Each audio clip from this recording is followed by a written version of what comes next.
Apoio Cultural Paróquia Net, o aplicativo que conecta o fiel à sua paróquia. Baixe agora gratuitamente.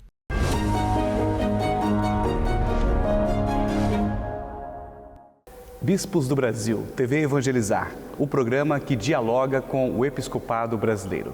E hoje a gente recebe aqui na TV Evangelizar Dom Vicente Costa, bispo emérito de Jundiaí, São Paulo. Dom Vicente, que bom estar aqui com o senhor, uma alegria. Alegria minha também de poder ser entrevistado por você, querido Everton. Estou aqui para contar um pouco da minha experiência e do meu testemunho de Jesus Cristo, nosso Senhor. Que bom. Bispo emérito, bispo aposentado. O senhor se aposentou em que ano? Pela lei da igreja, chama-se direito canônico, Código de Direito Canônico. Quando o bispo completa 75 anos de idade, deveria escrever uma carta de renúncia a Santo Padre, oferecendo seu cargo. E o Papa Francisco, então, fez isso quando completei 75 anos, o ano passado, dia 1º de janeiro, e o Papa aceitou a minha renúncia, foi no passado, em abril, e enviou como o sexto bispo, era o quinto bispo, o sexto bispo agora, da Diocese de Jundiaí, Dom Arnaldo Cavalheiro Neto, que começou seus trabalhos o ano passado, no dia 3 de agosto. E assim me tornei emérito. Mas continuo trabalhando, evangelizando, sempre a serviço de Deus e do seu reino. Curiosidade do povo de Deus, o que faz o bispo emérito, Dom Vicente? Espero o dia da morte. Não estou brincando. Mas assim falava o Papa Bento, quando ele renunciou, que um dia a nossa irmã morte vai bater na nossa porta. Quanto isso, sempre estou a serviço do bispo diocesano, do Arnaldo. Ele me deu algumas celebrações de crisma, outras celebrações, também alguns trabalhos. Às vezes prego retiro para os padres de outras dioceses, enfim. Graças a Deus, por meu espírito um pouco assim, sempre gosto de trabalho, sou muito ativo, Graças a Deus, nunca fiquei parado. Sempre os padres pedem minha presença, enfim.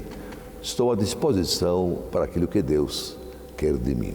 Hoje a residência do senhor continua sendo Jundiaí. Graças a Deus, e ao bispo que veio, do Arnaldo, somos muito amigos, inclusive ele era da mesma província de Sorocaba, da arquidiocese, Como aqui em Maringá, sede metropolitana de algumas dioceses, Jundiaí pertence à província eclesiástica de Sorocaba, onde o arcebispo Dom Júlio Arquimedes.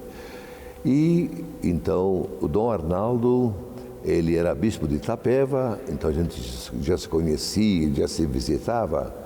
E quando ele veio preparar um pouco a sua chegada, ele viu a minha casa, que é a residência dos bispos de Jundiaí, mas há tempo estamos construindo a casa para o Homero seria. E a pandemia, enfim, atrasou um pouco as obras, mas quando o novo bispo viu a casa que está sendo construída, ele optou para ficar na casa nova. E graças a ele, permaneci morando na casa onde já estava. A titulação do bispo emérito é a última diocese que ele passou. Então o senhor é emérito de Jundiaí. Emérito da Diocese de Jundiaí. E não obrigatoriamente o bispo tem que morar na cidade. Depende, às vezes tem um bispo religioso, Everton, que volta à congregação, a família religiosa a qual pertence, ou o bispo era natural, por exemplo, da diocese de origem. Eu, no caso, quando fui eleito bispo, ordenado bispo, eu pertenci à Arquidiocese de Maringá, no Paraná. Mas são 25 anos que já passaram, E mudou muito, o clero quase não conheço mais, então eu preferi ficar na Diocese de Jundiaí, onde era bispo nos últimos 12 anos. Dom Vicente, vamos dar uma volta depois, no segundo bloco, nós vamos voltar a falar sobre Jundiaí, ok? Certo. A sua origem, Malta, o senhor vem do país chamado Malta, nasceu lá. Nasci lá. Malta, se fala de Malta no livro dos Atos dos Apóstolos, seu último capítulo, desse livro que conta a vida dos primeiros cristãos. Na primeira parte de Pedro, o apóstolo Pedro, e depois São Paulo, o grande evangelizador. É marcante, Marcante. É forte isso. no último capítulo 28 dos Atos dos Apóstolos, que Paulo foi preso, mas era cidadão romano, e ele quis ser julgado em Roma. Então houve aquela viagem, né, de navio da terra de Jesus, da terra de São Paulo para Roma, e no caminho houve uma grande tempestade e o navio onde estava São Paulo se naufragou, diz o livro dos Atos. Todos se salvaram, mesmo os soldados, né, os prisioneiros que estavam, inclusive São Paulo. E diz o livro da Bíblia que chegando lá em Malta, inclusive até hoje, tem um lugar que seria o lugar onde Paulo pousou, né, na ilha de Malta. Estava fazendo muito frio e daí fizeram uma fogueira, né, para esquentar, e Paulo foi pegar um galho e tinha uma cobra, uma serpente que o mordeu, diz a Bíblia. E não aconteceu nada, continua falando. E os habitantes, diz até a Bíblia, que eram muito hospitaleiros, muito generosos na acolher Paulo e a sua comitiva, não aconteceu nada. Começaram a falar, olha, este homem é muito mau porque fugiu da ira dos deuses da tempestade e agora os deuses o atingiram por esta cobra venenosa. E uma vez que não aconteceu nada, os habitantes começaram, os nativos, a adorá-lo como Deus. E Paulo falou, não, eu vim aqui anunciar a vocês o nome de Jesus. Então Paulo ficou lá 3 meses, converteu o governador, naquele tempo Malta era a colônia do Império Romano, o nome dele era Públio, de forma que aquela fé do povo, hoje mudou o mundo, mas enfim, a fé do povo maltês vem do apóstolo Paulo, que se naufragou no ano 60 da nossa era cristã. E Malta é um país católico ainda? Bastante, apesar que, né, como na Europa, a modernidade, a modernização, mas enfim, mas é um povo ainda muito, muito religioso, pelo menos por tradição. E o senhor cresceu nessa cultura católica? Nasci lá, naquele tempo as famílias eram muito, muito católicas, missa diária, os pais, os filhos. Nossa família, nosso pai gostava muito de rezar o Santo Terço todo santo dia, reunia os filhos, meus irmãos, mesmo casados, como os netos, né? E essa oração em família sempre rezava para que Deus nos dê alegria que nosso filho Vicente seja padre ou permaneça padre. Então a gente cresceu nesse ambiente de uma família unida, uma família que temia Deus, né? Uma família, inclusive meu pai era diretor de escola, também organista. Professor? Professor de escola, diretor de escola, né? E organista, músico. E lá tem na nossa casa, onde eu nasci, tem uma grande igreja, basílica, e ele tocava órgão nessa igreja. Então a gente sempre vivia na igreja, vinhamos padres para ensaiar os cantos que iam cantar. Então a gente cresceu no ambiente de muita igreja, de muito amor na família e o respeito para com Deus. O pai do senhor era professor e a mãe? Trabalhava fora de casa também? A mãe era dona de casa. Eu herdei, sempre falo, a cabeça do meu pai e o coração da minha mãe. Minha mãe é muito simpática, gostava de conversar com todos, enfim. Que Deus os tenha em bom lugar, né? E o seminário surge em que momento da vida do senhor? Eu entrei no seminário maior da Arquidiocese de Malta em 64. O ano que Malta ficou independente, porque Malta até então era colônia da Inglaterra. Por muitos anos, quando houve aquela batalha entre Napoleão e os ingleses, né? E quando Napoleão então ia para o Egito, famosa batalha de Trafalgar, né? O almirante Nelson chegou, derrotou os franceses. E a partir de lá, Malta tornou-se uma colônia inglesa. Sofreu muito na última guerra, porque imagine, Malta uma ilha onde tinha, enfim, importância estratégica do ponto de vista militar. E em 64, então, ficou independente. Então, me lembro, no dia 25 de setembro de 1964, a gente vê a bandeira da Inglaterra descer e a bandeira de Malta subir. Eu entrei no seminário aquele ano, entramos 42 seminaristas. E desse grupo ficamos padres, uns ficaram lá, a maioria, e nós viemos para o Brasil 6. no dia 13 de janeiro de 69.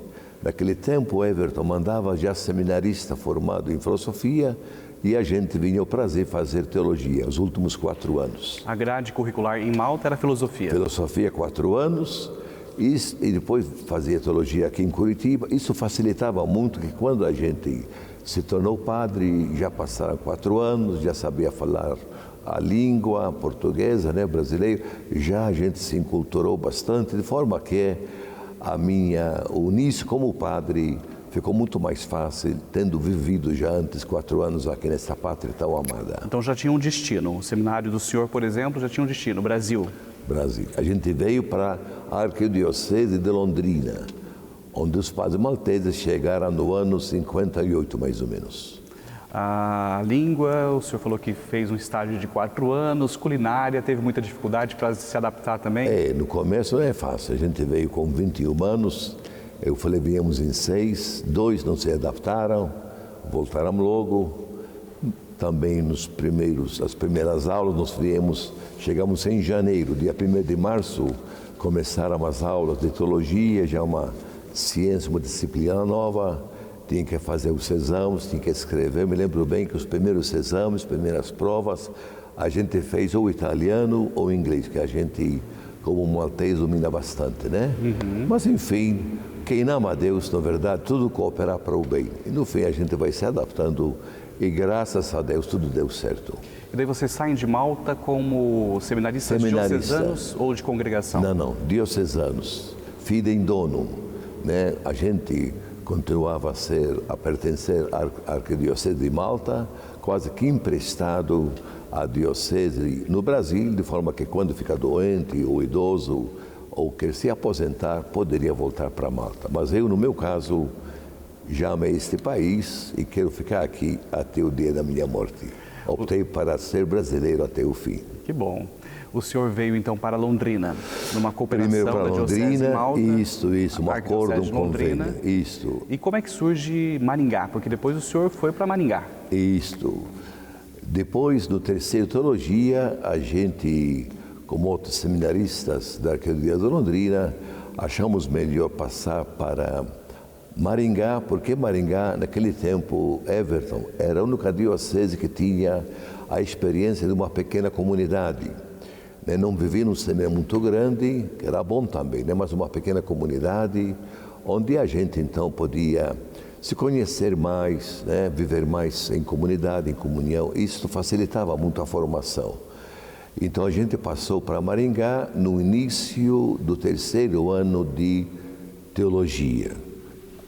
Éramos então um grupo de hoje padre Roberto Kuriyama, que estava naquele tempo no 4º ano de teologia, e nós 3 malteses, mais um brasileiro, que em maio de 1971 passamos de Londrina para Maringá. Aqui fiquei padre e aqui fiquei 26 anos, 2 anos como seminarista e 26 anos como padre, antes de ser escolhido como bispo em 1998. A ordenação presbiteral ocorre onde? Em Malta ou no Brasil? Olha, o arcebispo naquele tempo em Maringá, Dom Jaime Luiz Coelho, famoso, saudoso, Uma vez que éramos 3 seminaristas prontos para sermos ordenados, ele nos ofereceu uma grande proposta. Ele falou, vocês não querem serem ordenados em Malta, que fazia já 4 anos que a gente não voltava para visitar os pais. E a gente aceitou, mas logo em seguida fomos ordenados, eu falei, dia 17 de dezembro do ano 1972, há 50 anos, ano passado fiz 50 anos, fomos ordenados lá, mas logo nós já voltamos para a Arquidiocese de Maringá, aqui no Brasil. 4 anos sem ver os pais, muita saudade, não? Naquele tempo a vida era muito difícil, a gente voltava para visitar os parentes, os pais a cada 4 anos, mesmo as condições de trabalhar. Eu fui primeiro padre vigário paroquial aqui em Maringá, na Catedral, depois São Jorge de Vaí, onde fiquei pároco pela primeira vez, aqui perto de Mandaguaçu. Me lembro, as estradas eram de barro, de terra ainda, chovia. Eu me lembro que 2 vezes eu vi para um encontro, um retiro aqui em Maringá, e para voltar tinha chovido, tinha muito caminho atravessado, terra de barro, né? E daí então fiquei no carro, não podia passar para frente. Era uma vida muito difícil também naquele tempo. O Brasil era bastante pobre. Por exemplo, São Jorge do Ivaí, fui agora à missa para celebrar os meus 50 anos. Como mudou essa região de Maringá, né? Novas estradas, a população, o nível de vida lá em São Jorge, naquele tempo, meu tempo, em 74, quando eu entrei a ser padre, né, em São Jorge do Ivaí, era uma vida muito simples. Muita gente se enriqueceu, né, com o plantio da soja, do trigo, enfim. Era uma vida bastante simples, mas graças a Deus, como falei, quem ama a Deus, tudo dá certo. Porque nós fazemos parte de um projeto de Deus que nos ama e que conduz a nossa vida. Uma curiosidade, Dom Jaime Luiz Coelho acompanhou o senhor em Malta na ordenação presbiteral? Ele foi antes, ficou lá acho que uma semana, uns 10 dias. Ele, o padre Núncio Regenzi, que muita gente lembra, né, porque era italiano. Padre italiano, muito amigo nosso, né? Ele ficou pároco uma vez em Santo Antônio, aqui em Maringá, e foi lá. Mas naquele tempo a gente pertencia ainda à Arquidiocese de Malta. E sabe que o bispo aquele tempo falou, olha, esses aqui são meus e eu que ordeno. Sabe por quê? Porque os malteses gostam muito de ir para as missões. Muita gente, até hoje, um pouco menos, mas muita gente escolhe dar o serviço como padre em vários lugares, na África, na Ásia. Naturalmente missionários. Missionários. Então vem muito bispo de fora. E daí o arcebispo, né, de Malta achou melhor sempre ordenar seus padres que pertencem, nós falamos, Everton, são encardenados, pertencem à Arquidiocese de Malta. Falou, esses são meus, eu que ordeno. Mas enfim, Dom Jaime conheceu nossos parentes, nossos pais. Ele foi depois outra vez. Dom Jaime Luiz Coelho visitou a minha terra, os meus pais, os meus parentes 2 vezes na vida dele. Dom Vicente, como o senhor, há outros bispos, há outros padres brasileiros que nasceram em Malta, que se tornaram bispos? Tinha um dominicano, que era bispo de União da Vitória, dominicano. Ele era muito formado em teologia, Dom Walter Ebeyer. E no Brasil não falamos Ebeyer. Faleceu, acho, uns 4 anos atrás, mas era o primeiro bispo desta diocese, União da Vitória. A gente sempre visitava todo ano esse grande amigo da gente, né? E a diocese faz fronteira com o estado de Santa Catarina. A parte que pertence ao Paraná chama-se União da Vitória e a parte que pertence a Santa Catarina chama-se Porto União. Agora, atualmente, sou também um dos padres malteses, diminuiu bastante, né? Muitos foram se envelhecendo, outros voltaram, se aposentaram lá em Malta, outros faleceram. E, infelizmente, agora, né, uma vez que o número das vocações diminuiu bastante, faz tempo que não veio um missionário para o Brasil. Também aqui, graças a Deus, o número das vocações aumentou bastante. Naquele tempo, em 69, o número já era muito mais reduzido. Agora é hora do Brasil também ser missionário, né? Devolver essas vocações para a Europa e para outros países. Inclusive, era bispo de Jundiaí, como falei, né? E eu sempre incentivei muito esta abertura missionária. Antes de chegar em Jundiaí, já havia esse projeto missionário como a Diocese de Marabá, no Pará. Depois eu pedi que a CNBB indicasse a Comissão Episcopal para a Amazônia, indicasse uma diocese. E indicou a Diocese de Roraima. E faz 5 anos que nós temos dois padres da Diocese de Jundiaí que trabalham em Roraima. E até os seminaristas, pelo menos era o meu tempo agora, mas continua, graças a Deus, com Dom Arnaldo. Os seminaristas que terminam o 4º ano de teologia passam 6 meses lá em Roraima, para também ter uma ideia de missão. Além disto, temos um padre brasileiro da Diocese de Jundiaí, no Japão, o padre Luiz Antônio de Aguiar. Faz anos que ele, enfim, aprendeu o japonês e presta serviço, lá tem muitos hispânicos católicos, né? E graças a Deus tivemos a experiência de mandar o padre Adriano para Pemba, Moçambique. 5 anos ele ficou lá. Agora aquela região ficou muito problemática porque tem muita perseguição, vem esses fanáticos muçulmanos que atacam, né? Aquela região. Então o bispo, né, de Pemba pediu que esse padre voltasse ao Brasil.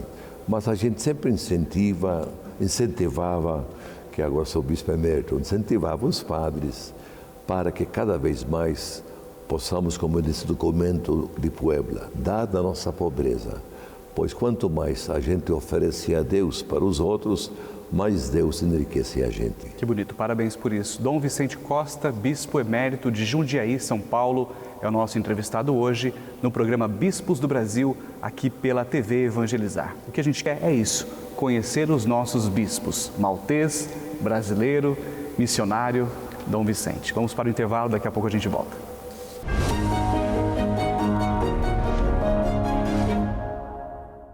O ParóquiaNet é um aplicativo que conecta você fiel à sua paróquia. Com o ParóquiaNet, você pode devolver seu dízimo e realizar suas doações e ofertas. E todas as operações com a praticidade do Pix ou via cartão de crédito de maneira prática e segura, visualizar os avisos paroquiais, consultar horários e avisos de missa e acessar a liturgia diária. Nunca foi tão fácil ter a sua paróquia na palma das mãos. Baixe gratuitamente na sua loja de aplicativos. ParóquiaNet, o aplicativo que conecta o fiel à sua paróquia.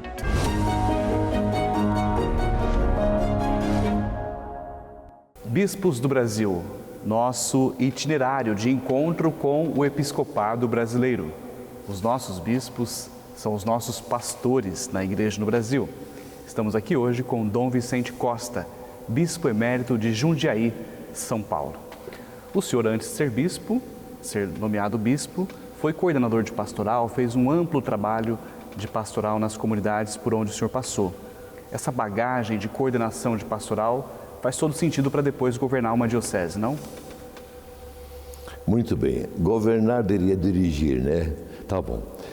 Então, eu, em 26 anos de padre, em Maringá, passei apenas por 3 paróquias, né? Primeiro na Catedral, em 73, fiquei apenas 1 ano. E mais tarde, de 94 a 98, quando fui feito bispo, vigário paroquial na Catedral. Tinha como pároco o Monsenhor Júlio Antônio da Silva, tão querido, e o padre também muito querido que faleceu, o padre Riffel, padre José Riffel, já de certa idade. O meu primeiro, depois da Catedral, Dom Jaime me enviou para, desculpe o padre Vítor José Riffel.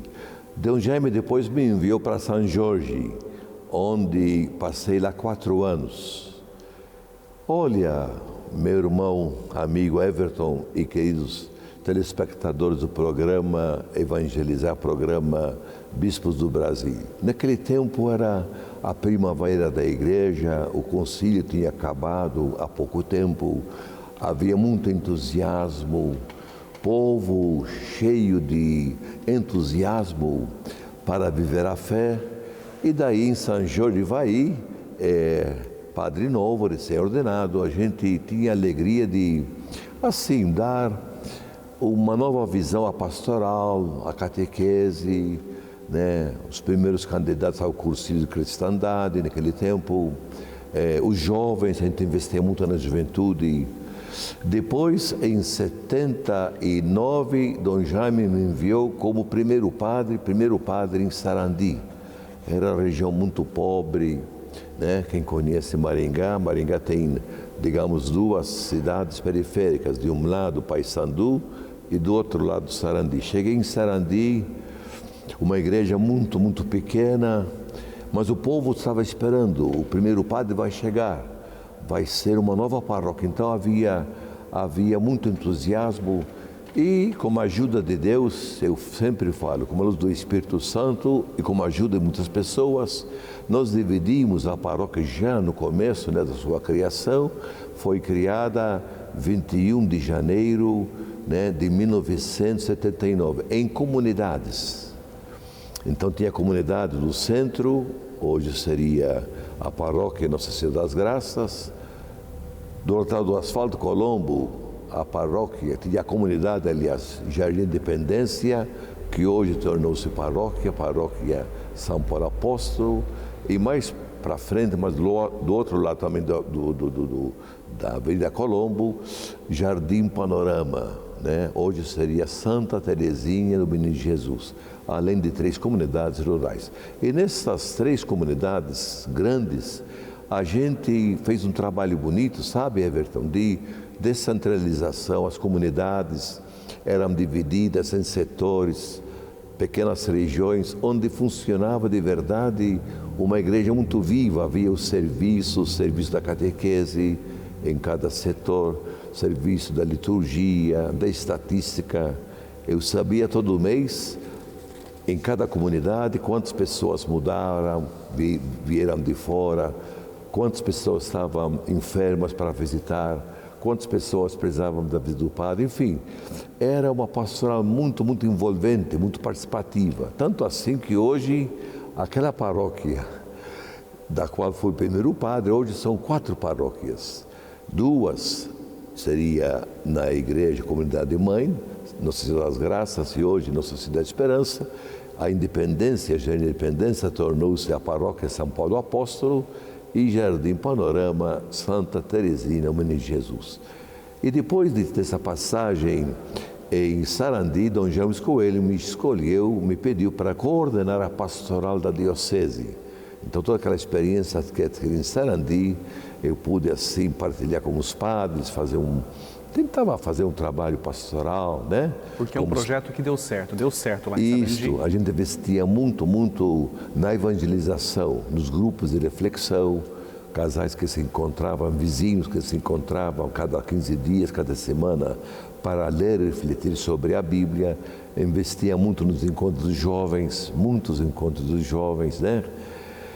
E depois de 3 anos como coordenador de pastoral, eu fui estudar em Roma, graças a Deus, com 41 anos.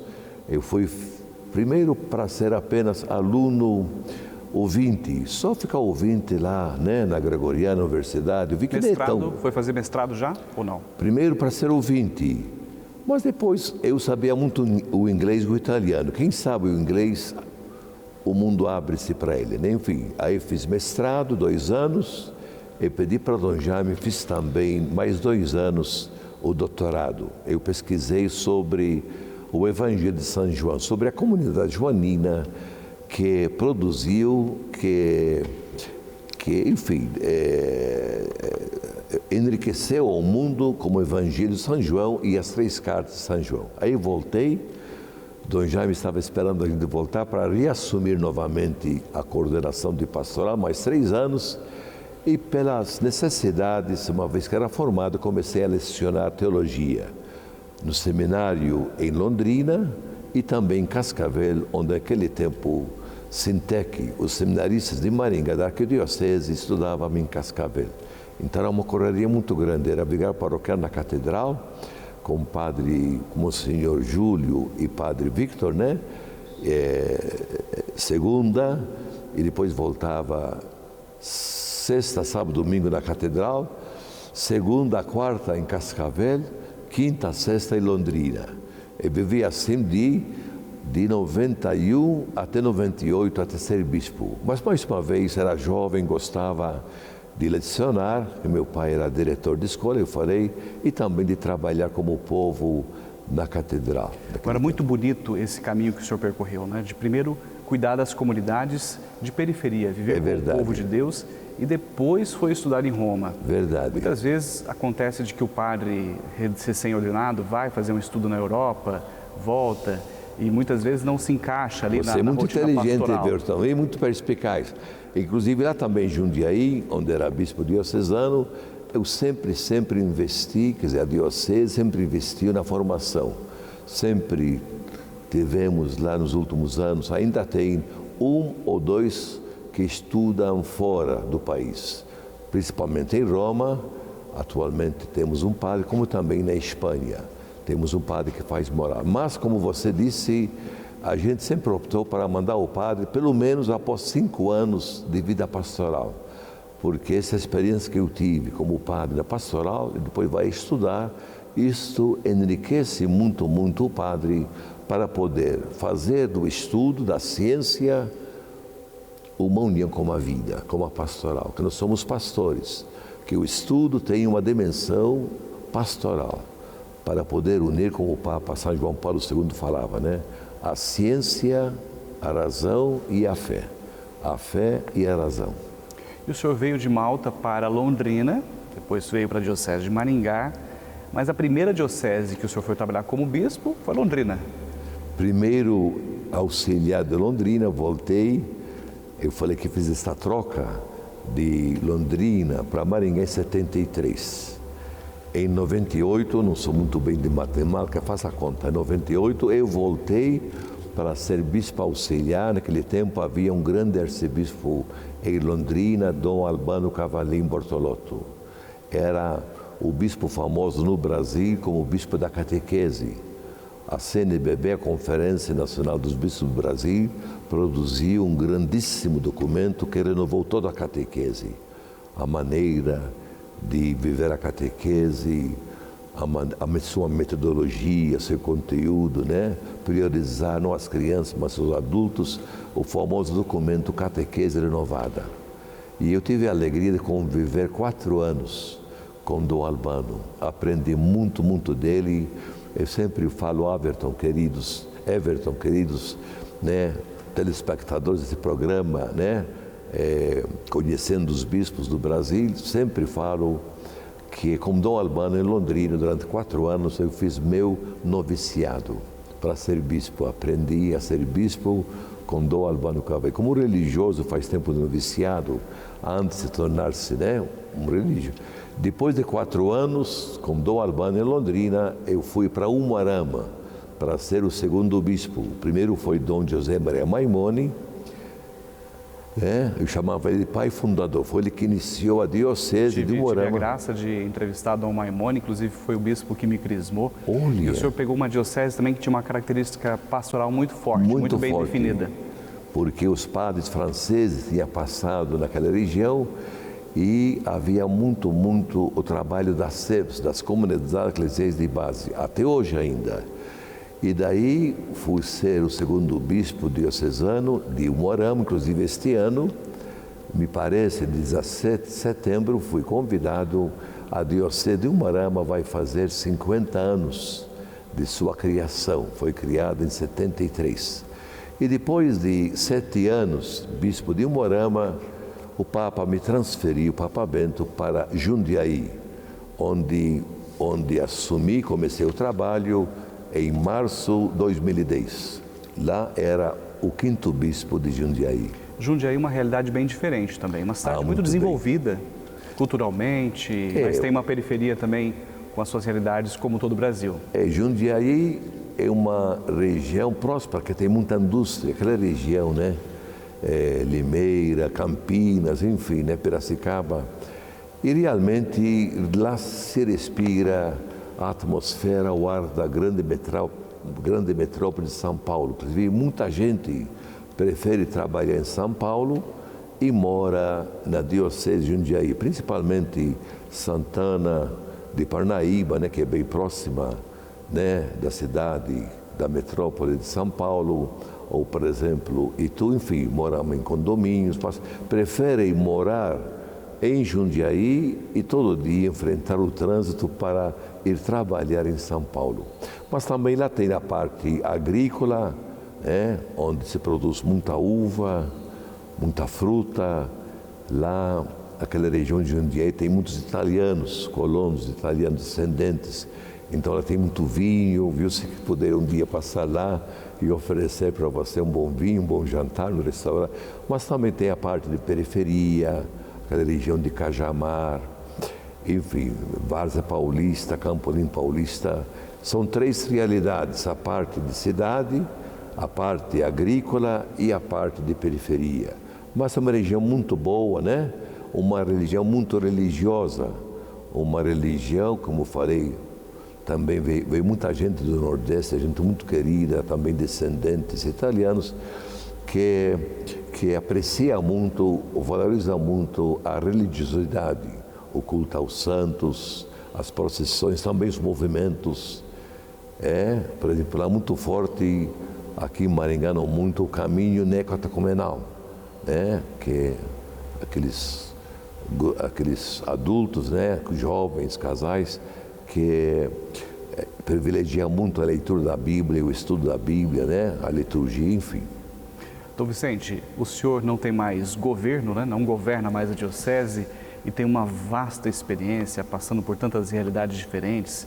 Missionário, saiu de Malta, veio para o Brasil, Londrina, Umuarama, Jundiaí, tirando as pastorais também, coordenação de pastoral. Quanta coisa que o senhor tem para nos ensinar os novos bispos, os padres.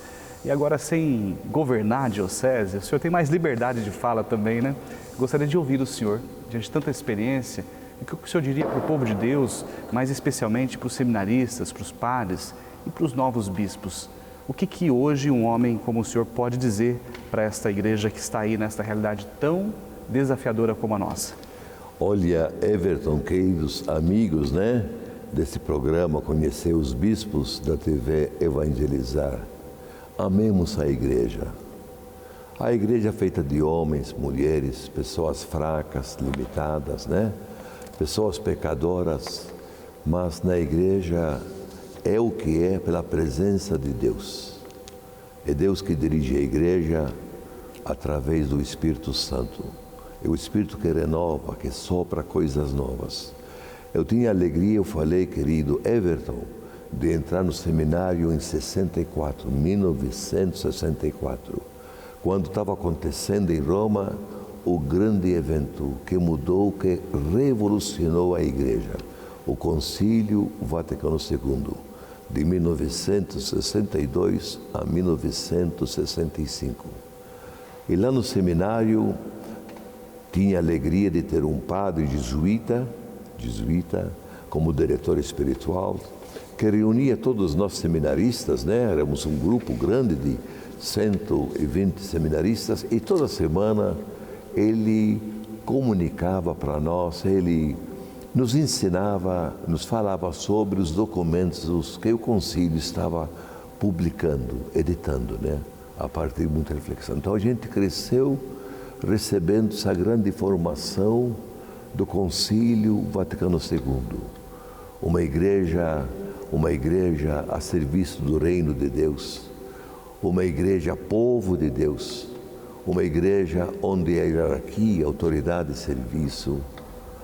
Gaudium et Spes, por exemplo, uma igreja que diz no começo que deve estar sempre em comunhão, atenta aos gritos, às súplicas, às alegrias, às esperanças do povo, principalmente dos pobres. A liturgia renovada.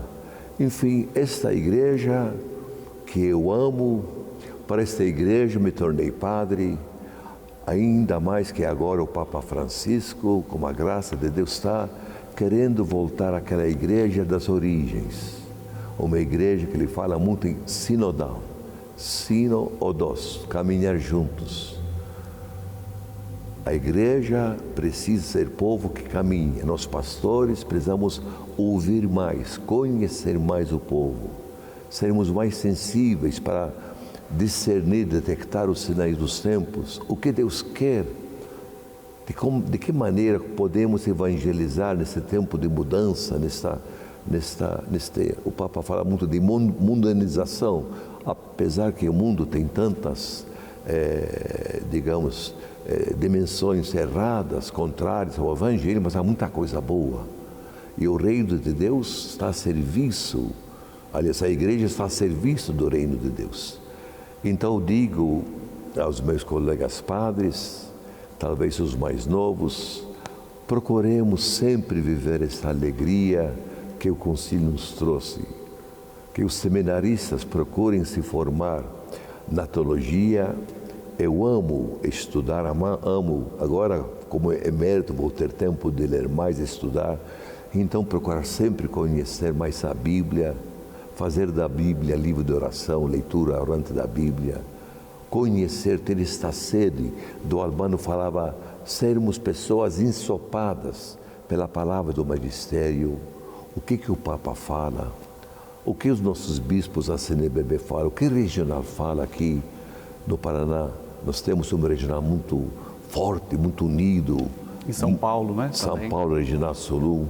Enfim, diria, como dizia o grande fundador dos jesuítas, Santo Inácio de Loyola, sentir como eclésia, sentir como a igreja, apaixonar-se pela igreja, né? Crescer como a igreja, sofrer como a igreja a serviço do reino.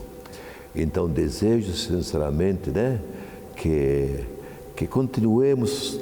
Estava falando do Papa que agora, em outubro deste ano, vai ter o grande sínodo como tema comunhão, participação e missão. Uma igreja mais unida, mais de comunhão, uma igreja onde todos participam, povo de Deus que se escuta, que se dialoga, e uma igreja em missão, igreja em saída. Dom Vicente, e este programa tem justamente esta proposta: diálogo, escuta. Verdade. 40 minutos de entrevista, veja como é bom. Eu adoro gravar esse programa porque é muito bom ouvir os senhores bispos. Muito obrigado. Eu agradeço. Parabéns e eu peço a vossa bênção. Agradeço você, Everton, por me entrevistar, para partilhar um pouco das experiências. Quero parabenizar a TV Evangelizar, o grande ícone da evangelização no Brasil, Padre Reginaldo Manzotti, né? Que a gente se conhece também desde o tempo quando era padre no Paraná e bispo também, né? De Londrina e Umuarama. E com muita alegria desejo a você, Everton, toda a sua equipe, os diretores, funcionários da TV Evangelizar, como também tantos espectadores, que realmente continuem evangelizando, propagar. Nós temos uma grande mensagem para transmitir ao mundo, o Evangelho de Jesus, o Evangelho do amor, da solidariedade e da paz. Pela intercessão de Maria, nossa Mãe, São José, São Francisco de Sales, padroeiro das comunicações, que Deus abençoe vocês todos, queridos amigos e amigas da TV Evangelizar, todos vocês, telespectadores e suas famílias. Peço com muita fé que esta bênção chegue sobre vocês todos, em nome do Pai, Filho e Espírito Santo. Amém. Everton, muito obrigado por essa oportunidade que você me deu, por essa entrevista. Alegria nossa, Dom Vicente Costa, bispo emérito de Jundiaí, São Paulo. Que privilégio este momento, e que todo esse testemunho seja semente para novas vocações neste ano vocacional que estamos vivendo. Muito obrigado. Todas as nossas entrevistas estão disponíveis no canal da TV Evangelizar no YouTube. Até a próxima. Obrigado.